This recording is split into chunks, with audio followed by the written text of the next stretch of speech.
Governor needs to, he's been trying to get them, and I'm sure they're going to come through.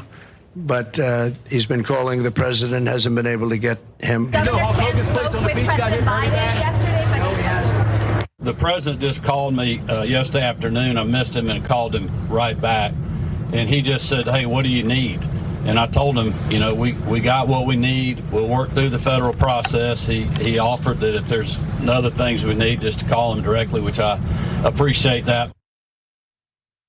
Okay, so I understand as well as you understand that politicians lie sometimes. It's not great. I wish it wasn't that way, but that's sort of expected. That said, I think we as Americans should be able to expect that the lies that we're told are at least like a little bit good, you know, thought about a little bit, not pre-bunked lies. And so if you're a MAGA person, like, does it literally not bother you that Donald Trump, who is so desperate to take any bad thing that happens and use it as a political weapon against Joe Biden, will just knowingly lie about the communications between the president and governors like Brian Kemp? Like, Brian Kemp is a Republican. I don't like Brian Kemp, but Brian Kemp will at least acknowledge that, no, I talked to the president because obviously I did. Obviously, the president is talking to the governors and the mayors of the areas that have been affected. I'm not going to just come here and lie about that. But for Donald Trump, no, it would be better for me if Joe hadn't talked to him. So he didn't talk to him. But we have him on video. Brian Kemp talking with Joe Biden. No, it doesn't matter. Brian Kemp is wrong and Joe Biden is wrong. I'm right. They didn't talk.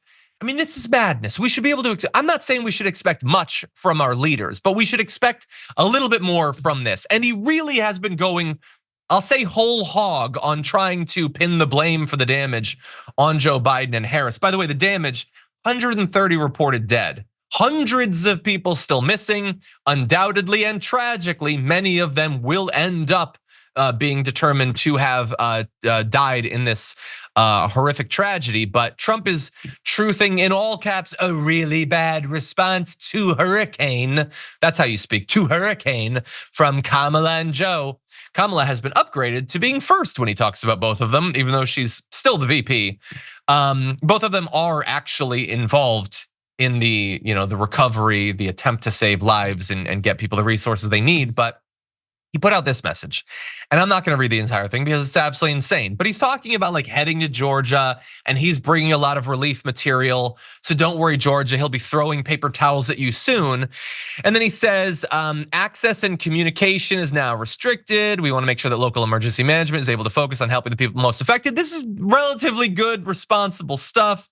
I'll be there shortly, but don't like the reports that I'm getting about the federal government and the Democrat governor of the state going out of their way to not help people in Republican areas. I think he switched over to talking about North Carolina. But again, the idea is, okay, so now not only are the Democrats bungling it, but they're bungling it specifically in Republican areas on purpose. And he was asked by a reporter, I mean, that's a wild claim to make. Would you care to provide literally any evidence? To which he said, just take a look. A storm is tearing up the digital media industry. Only our audience can save us in these difficult times. Help us reach our goal of 100,000 new members at tyt.com/team.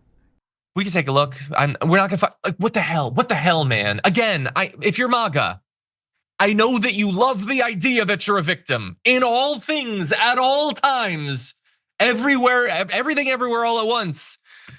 But you can't just say that. By the way, he withheld disaster aid to Puerto Rico following Hurricane Maria. He threatened to withhold federal assistance to California over the wildfires, over political stuff. He's literally just projecting the things that he has done. And I'm not even saying, I know I have TDS or whatever, I'm not even saying that the entire 4 years that he was president, Democrat areas didn't get the help that they needed. I mean, when it came to the pandemic, definitely no area got the help that it needed. But he can just throw out wild accusations like that and people just accept it. They just accept it because they've been trained to accept anything that Donald Trump says, even if the literal evidence before their eyes, the evidence being provided by other Republicans directly contradicts it, pre-contradicts it.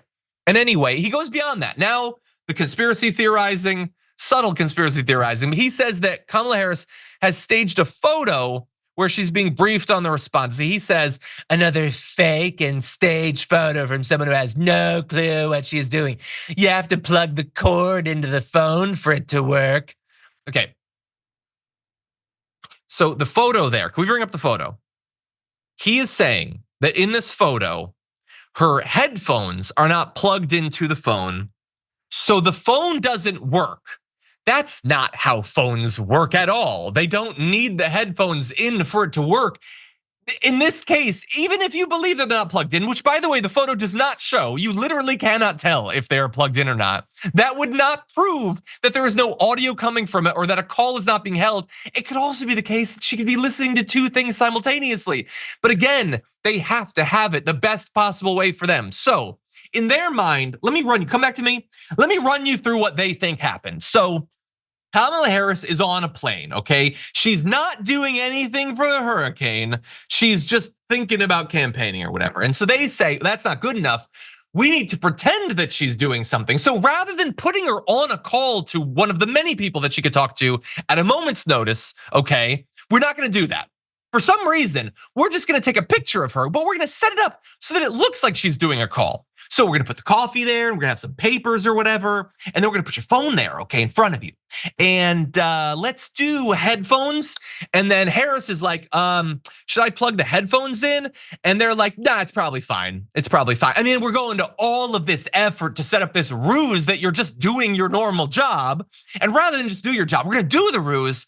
But like, I don't wanna stop for you to plug in the headphones. So it's fine, no one will notice.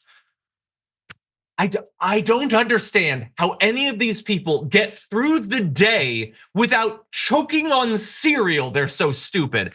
But when you go to the replies on Twitter to the many people in MAGA world that are claiming that this is staged, every single person in America who pays Elon Musk $8 a month to be on Twitter 100% believes it.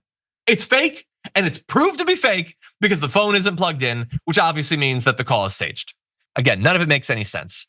I do know this. I do know that these photos from back in the day, Donald Trump was hard at work, buddy. Okay, he's sitting at that big desk. There's no paper on it. Hard at work. And by the way, I'm joking, but I'm not gonna pretend that he literally never had a phone call with anyone. I also don't think that these photo ops are the most important thing in the world. Even if it was faked, that doesn't mean they're not doing any work. Maybe they just didn't want to take the photos while they were doing real calls. Yeah, but they're so stupid. They're so stupid and they're so fake. And I'm just gonna run through a couple of the more duplicitous examples of how the Republicans are on this topic before we move on. So Marjorie Greene asked for funding, saying that they already signed a letter or whatever. We desperately need this help, blah, blah, blah, blah, blah. Remember, she was one of the Republicans literally calling for the government to be shut down.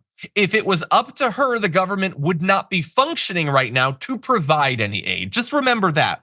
But she isn't even actually the worst of the Republicans in this, because Matt Gaetz, who's a very clever fellow, he put out this tweet: "Dear Congress, on behalf of my fellow Florida man in grave need of assistance, just send us like half of what you sent Ukraine. Signed, your fellow Americans." You get what he's doing there? Oh, we give all this money to the Ukrainians who, if it were up to Matt Gaetz, I guess would have already been crushed into the dirt by Putin. They'd all be dead, and it bothers him so much that that hasn't happened. Just give us like half. I mean, we're only Americans.